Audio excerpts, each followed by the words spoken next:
Yorana et bienvenue dans votre émission Guide Reporter. Saviez-vous que près de la moitié de la population mondiale habite à moins de 50 km de la mer? Mais connaissons-nous vraiment la mer? De quoi est-elle composée? Pourquoi est-elle en danger et comment la protéger? Nos guides reporters en classe de CM2 à l'école de la mission à Papeete nous emmènent à l'Ifremer, un institut de recherche entièrement dédié à l'océan. Ting! Yorana, nous sommes les guides reporters. Nous connaissons bien l'océan, puisque nous habitons à Tahiti, une île de la Polynésie française située au milieu de l'océan Pacifique.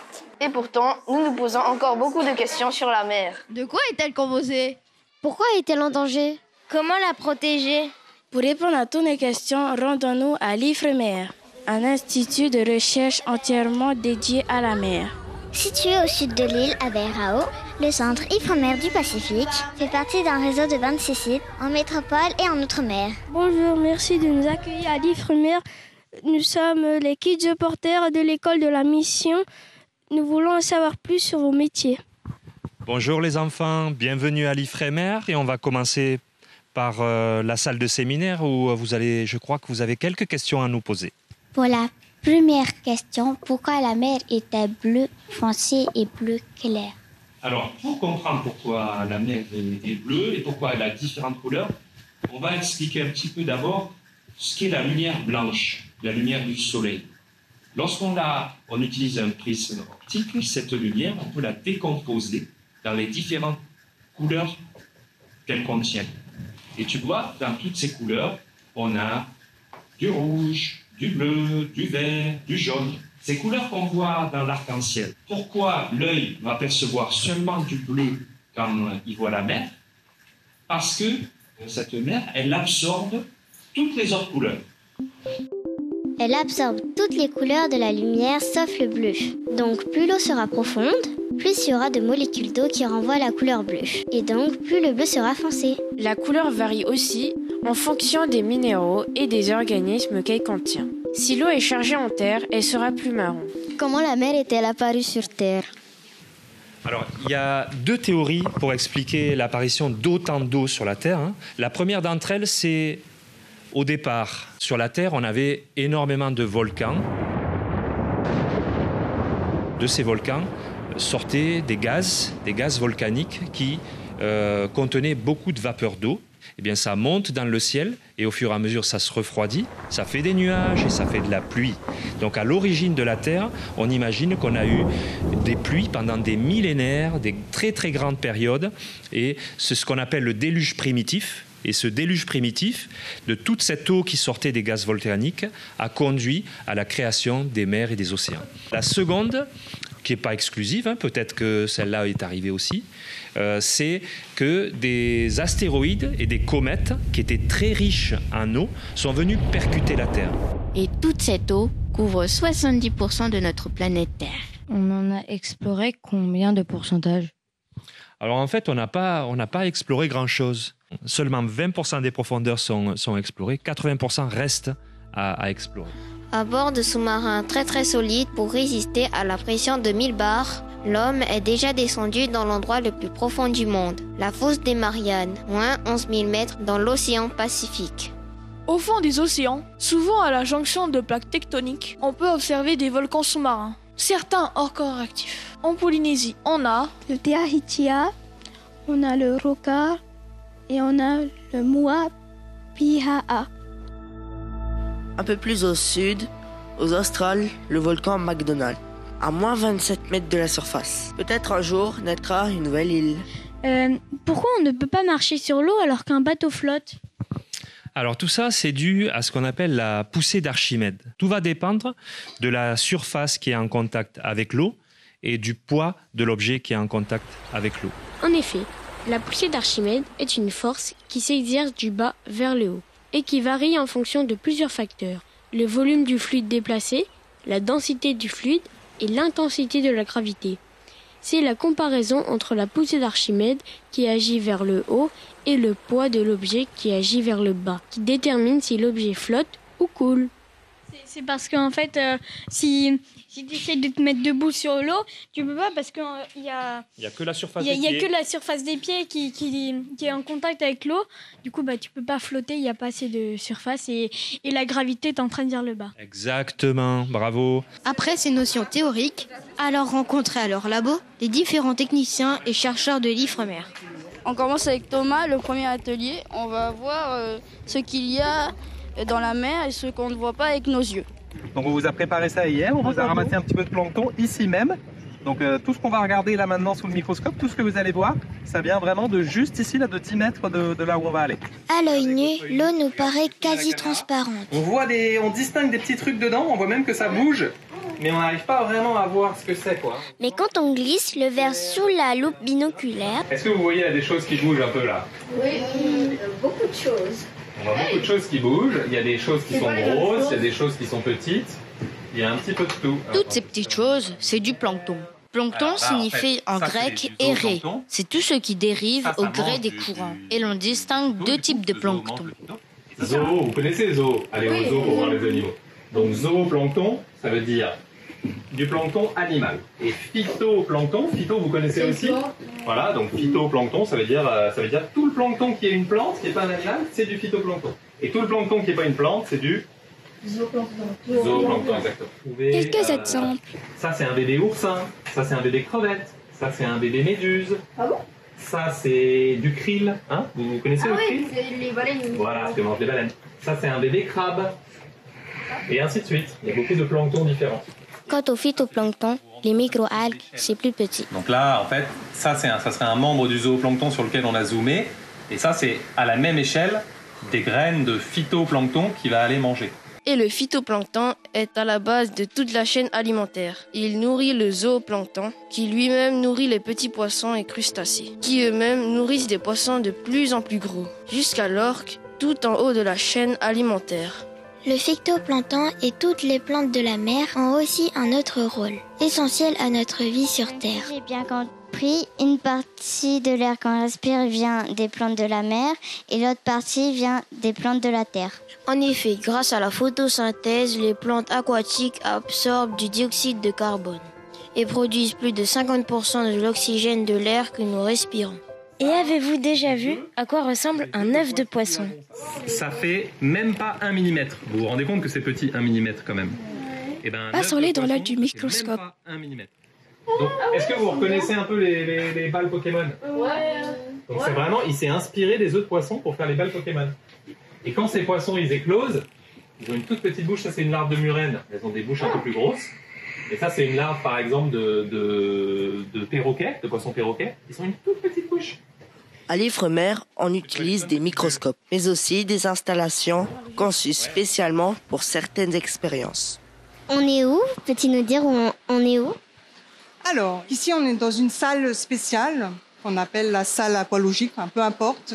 Elle nous permet, en fait, cette salle, de pouvoir faire des expérimentations très précises où on peut mettre nos animaux dans ces bacs et où on va pouvoir réguler très finement, très minutieusement la température, l'apport en oxygène, l'apport en nourriture, la lumière, comme vous pouvez le voir ici. Donc, par exemple, ici, on est en manip avec des bénitiers. Et cette manip, en fait, consiste à comprendre comment les bénitiers réagissent à de fortes températures. Mais les résultats sont comme vous le pensez ou autres? Mais c'est justement pour ça qu'on fait ces expériences, parce qu'on ne sait pas à l'avance le résultat. On a des pistes, on a de l'intuition. Mais on a besoin de réaliser ces expériences pour confirmer justement ces intuitions ou peut-être pas justement les confirmer. C'est ça le métier de chercheur. Comme résultat majeur qu'on a eu jusqu'à présent, on sait par exemple des manips qui ont été faits sur les huîtres-perlières et les bénitiers, que par exemple la limite thermique de ces organismes est de à peu près 34-35 degrés. C'est-à-dire que ces animaux, s'ils sont plongés dans une mer à 34-35 degrés pendant 2 semaines, ils vont finir par mourir. Dans la salle d'à côté, les bénitiers sont placés sous une cloche hermétique et étudiés individuellement. L'eau de chaque cloche est échantillonnée toutes les 3 minutes, ce qui permet de mesurer la qualité d'oxygène de jour comme de nuit. Selon un calendrier précis, les chercheurs modifient certains paramètres puis analysent les résultats. Cette eau vient directement de la mer, comme dans toutes les installations de l'Ifremer. Par exemple, ici, dans la salle d'élevage. Et du coup, vous donnez quoi à manger à vos huîtres? Alors, à nos huîtres, on va donner à manger ce qu'on appelle des micro-algues. Je vais vous emmener à la salle de micro-algues. Et cette salle est connectée avec tous les laboratoires de l'Ifremer. Elle fonctionne 24 heures sur 24, tous les jours de l'année. C'est ici que vous élevez les micro-algues? Oui, c'est ici qu'on élève les micro-algues qui vont servir à nourrir les animaux qu'on a dans les closeries. Et pourquoi il y a différentes couleurs? Parce que là, on dirait que c'est un peu orange et là jaune. Et c'est plus clair. Alors, plus c'est clair, moins il y a de micro-algues et plus c'est foncé, donc plus il y a de micro-algues. Par exemple, ici, tu vas avoir 1 à 2 millions de cellules par millilitre. Et là, tu vas avoir 15 millions de cellules par millilitre. C'est beaucoup. Oui, c'est beaucoup, oui. Ça fait beaucoup de micro-algues. Parce qu'une cellule, c'est une micro-algue. Et comment vous savez qu'il faut donner ce bol à cet animal? Alors, c'est en fonction de la qualité des cellules qu'on va regarder au microscope. Et en fonction aussi du nombre de cellules, on sait que arriver à 15 millions de cellules par millilitre, c'est le moment d'aller le donner aux animaux. On ne pourra pas monter plus haut. Il faut compter 1 semaine pour que le bocal devienne vraiment foncé. Donc, les micro-algues ont besoin d'air, de lumière et de nutriments. Des nutriments et des minéraux, des vitamines qu'on a préparés avant de mettre les micro-algues dedans. Ces récipients de 10 litres sont remplacés dans la salle juste à côté par des cuves de 300 litres. L'Ifremer a besoin de 900 litres par jour pour nourrir tous ces animaux. À l'Ifremer, on étudie le comportement des animaux marins quand ils vont bien. Mais aussi, on cherche à comprendre et à soigner leurs maladies. Bonjour. Bonjour Nathan. Nous sommes avec Denis qui est chercheur spécialisé dans les maladies. En quoi ça consiste votre travail? Oui, merci Nathan de me poser la question. Donc, ça consiste justement à travailler sur des maladies qui peuvent donc affecter, poser des problèmes, notamment sur une espèce de poisson qui est le platax. Quelles sont les maladies les plus fréquentes? Alors, il y a une maladie qui est extrêmement fréquente chez le platax et sur laquelle on a beaucoup travaillé. Et donc là, on peut voir sur le plateau, c'est des animaux qui sont âgés de 2 mois.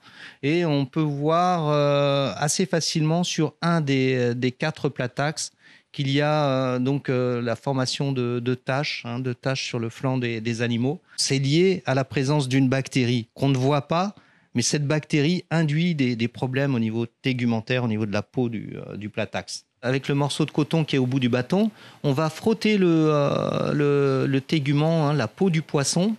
Et en faisant ça, s'il y a des bactéries, on va attraper les bactéries, on va les retrouver sur le coton.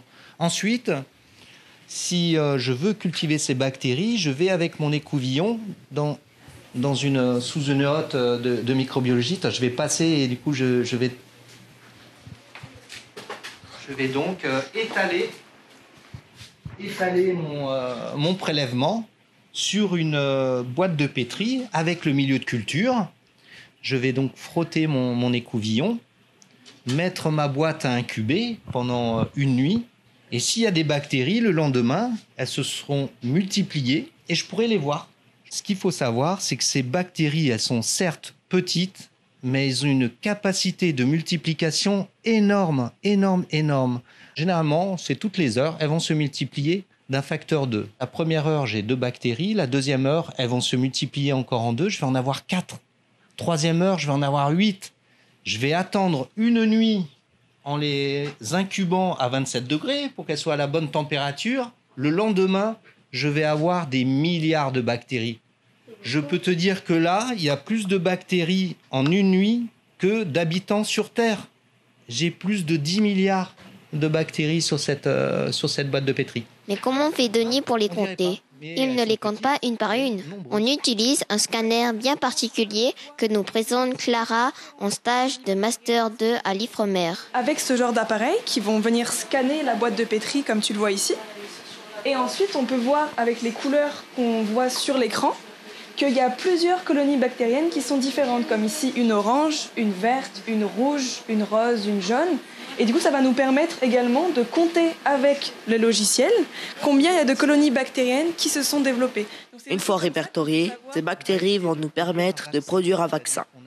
On peut les cultiver, on va les utiliser, on va les tuer et on va mettre en fait, c'est un vaccin, donc mettre en contact le poisson, le platax, avec ces bactéries que j'ai cultivées mais que j'ai tuées simplement pour le stimuler son système immunitaire. C'est ça le principe d'un vaccin. Un microbe rendu inoffensif ou une partie du microbe est introduite dans notre corps. Il ne nous rend pas malade puisqu'il est inactif, mais notre système immunitaire fabrique quand même des anticorps pour le neutraliser ou éliminer le microbe. Et le jour où notre corps rencontre ce corps actif, il a déjà tout pour se défendre. Mais du coup, comment tu fais pour soigner les poissons vu que tu ne peux pas leur faire de piqûres ? Oui, c'est vrai, ce serait compliqué de leur faire des piqûres individuellement. Donc, une des façons de faire pour pouvoir vacciner un poisson, c'est simplement de le baigner dans le vaccin. C'est-à-dire qu'on va prendre des poissons, on va mettre dans une épuisette, par exemple, et on va les mettre en contact très très bref, c'est de l'ordre de la minute, avec ces bactéries tuées. Et combien d'études avez-vous besoin pour faire tout ça ? Au niveau formation ? Oui. Après, ça dépend. Généralement, en fait, tu as 5 ans, tu as ton master. Après le bac, tu fais ce qu'on appelle une thèse. C'est en 3 ans. Et une expérience après la thèse qu'on appelle le post-doctorat. Donc, en règle générale, c'est, on va dire, 10 ans. 10 ans après le bac. Donc, c'est des études très, très longues. Mais c'est pas la seule. Tu peux être technicien en recherche. Il y a beaucoup de possibilités, mais pour chercheurs, généralement, c'est bac plus 10. Et la recherche est essentielle pour comprendre le milieu dans lequel on vit. On l'étudie pour mieux le protéger. L'un des gros fléaux de notre mer, d'origine complètement humaine, c'est la pollution plastique. Car cette matière met beaucoup de temps à se dégrader. Pour une bouteille en plastique, on estime à 450 ans le temps nécessaire à sa dégradation dans l'eau. Maëva, étudiante-chercheuse, prépare justement une thèse sur la pollution plastique. Et en plus, quand le plastique est suffisamment petit, il peut être mangé par les poissons. Vous avez peut-être vu les tortues qui parfois confondent les sacs en plastique avec les méduses qu'ils mangent habituellement. En plus, si un petit poisson mange du plastique et qu'après nous on mange ce petit poisson, on est au bout de la chaîne alimentaire et ça veut dire qu'on mange aussi du plastique. Qu'est-ce que c'est que le 7e continent ? Alors, contrairement à ce que son nom l'indique, c'est pas une île composée de plastique où tu pourrais marcher dessus à proprement parler, mais c'est une zone que je vais vous montrer à l'endroit, ce sera peut-être mieux. Donc nous sommes ici, donc le Pacifique c'est par là, et dans le nord du Pacifique, il y a une région où il y a de fortes concentrations de plastique. Ceci est dû à l'action des vents et des courants qui vont faire comme un tourbillon et qui vont permettre d'accumuler les déchets plastiques à un endroit. Comme le montre cette petite expérience, nous mélangeons différents types de plastique et... Quand ça s'arrête, ça se rassemble tous. Là, tout est rassemblé au milieu. Enfin, pas tout, mais la plupart s'est rassemblé au milieu. Une partie des déchets flottent, les autres coulent. Cette zone tellement grande correspond à 3 fois la superficie de la France, ou encore 1600 fois celle de Tahiti. Aujourd'hui, on produit dans le monde 500 millions de tonnes de plastique par an, presque la moitié en emballage. Les 3/4 finissent en déchets. 1/5 seulement est recyclé. Et près de 10 millions de tonnes terminent chaque année dans nos océans. Qu'est-ce que ça fait aux poissons le plastique ? Viens. C'est quoi le... Car il y a la pollution qu'on voit, mais aussi celle qu'on ne voit pas. Quel est le risque de la pollution plastique sur les poissons ? Alors déjà, il y a 2 choses. Il y a une pollution physique, comme je vous le disais. Un plastique qui va se retrouver dans l'eau, il va se fragmenter en petits morceaux qui vont pouvoir être mangés par les poissons, les tortues. Et il y a un autre type de pollution, donc la pollution chimique. Donc ça, c'est le plastique, une fois qu'il est dans l'eau, c'est un peu comme un sachet de thé. Quand tu le mets dans l'océan, il y a une partie des composés chimiques qui vont passer directement dans l'océan. Et on s'est aperçu que ce qui était relargué comme ça par les plastiques, il y avait des pesticides, des phtalates, des choses qui pouvaient avoir des conséquences, de mauvaises conséquences sur les organismes. Donc il y a des diminutions de la croissance des animaux, des problèmes pour la reproduction et potentiellement ça va même entraîner jusqu'à la mort de l'animal. Pour inverser la tendance, il faudrait un changement mondial des modes de consommation, être plus soucieux de l'environnement. C'est donc à chacun de nous d'agir en jetant nos déchets dans la bonne poubelle, en utilisant des matériaux naturels ou réutilisables et surtout en limitant le plus possible nos déchets. Merci beaucoup, c'était super. Merci à toi, merci à vous tous. C'était un plaisir que de vous avoir avec nous aujourd'hui. Et qui sait, dans quelques années, vous allez nous rejoindre pour travailler avec nous, pour protéger la mer.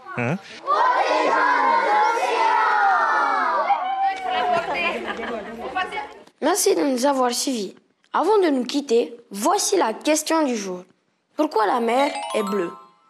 Parce qu'elle reflète le bleu du ciel? Réponse 1. Ou parce qu'elle absorbe toutes les couleurs de la lumière, sauf le bleu? Réponse 2. Si vous n'avez pas la réponse, revisionnez le reportage en replay sur le site internet de Polynésie la Première et la chaîne YouTube des Kids Reporters. Et continuez de nous suivre, les Kids Reporters, sur YouTube, Facebook, Instagram et TikTok. À la semaine prochaine!